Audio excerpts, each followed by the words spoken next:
Fox News medical contributor Dr. Mark Siegel and Florida Congressman Republican Michael Waltz. Welcome to both of you. Hi, Shannon. Hey, thanks, Shannon.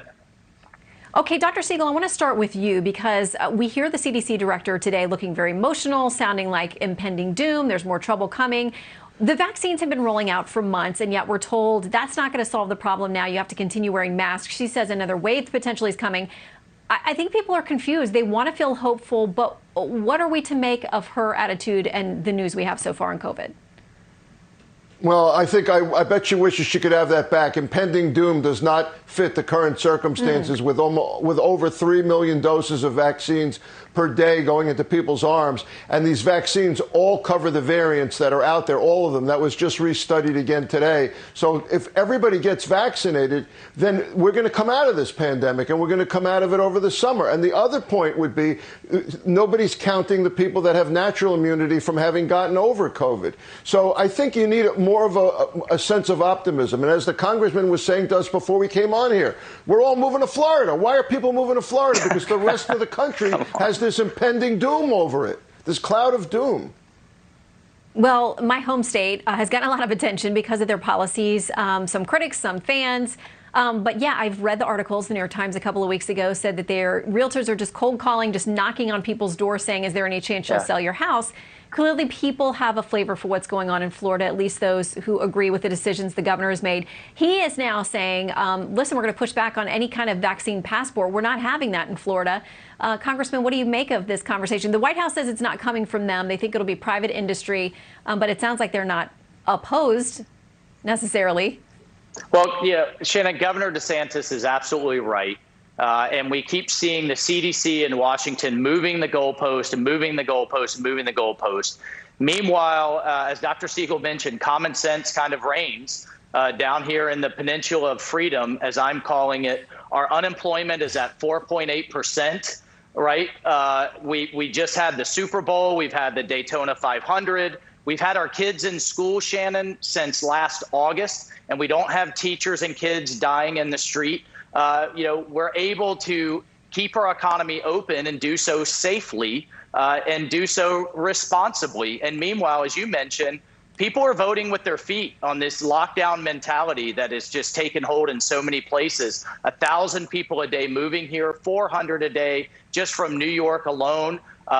Real estate is completely out of inventory because people want to live their lives. And this is what people expect at this point. We have almost 80% of our seniors vaccinated. We're about to open it up to everyone 18 and older. I think Dr. Siegel is absolutely right. What we need to hear from our leadership is a sense of optimism, a path forward, and a path out of this pandemic. But for whatever reason, these Washington, these government epidemiologists that look at such a narrow view, not all of the other consequences of lockdowns, just won't let this go. I want to read something from the New York Times. It talks about Florida. Real quickly, Doctor, I'll give you a chance to respond to that. They talk about Florida. They say the number of confirmed coronavirus cases in Florida has been steadily rising, though hospitalizations and deaths are still down. But then look over to Texas because people have been warning about the problem there. It says relaxing restrictions doesn't always appear to correlate with rising infection rates. This from the New York Post. Cases in Texas are dropping even after the state did away with all the mask mandates and social distancing requirements. So, Doctor, what do we need to know about where we are right now?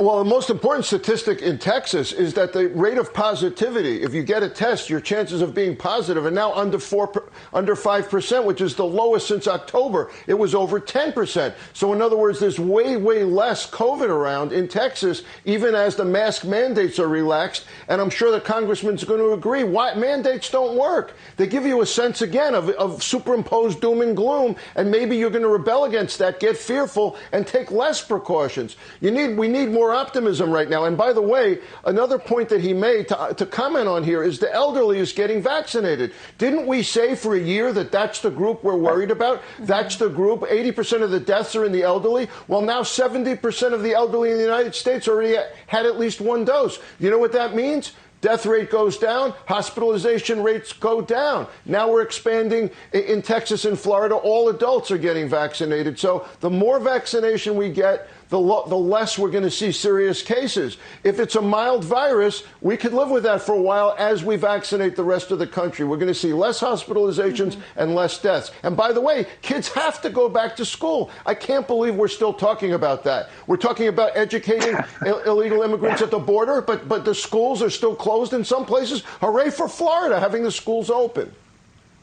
Yeah, that's absolutely right. And hopefully we can learn some lessons from them. I'm sorry, we got to leave it there, but certainly there's got to be a lot of data in Florida that can help other schools as well. Congressman, Doctor, thank you both. Good to see you. Thanks so much. Thanks, Shannon.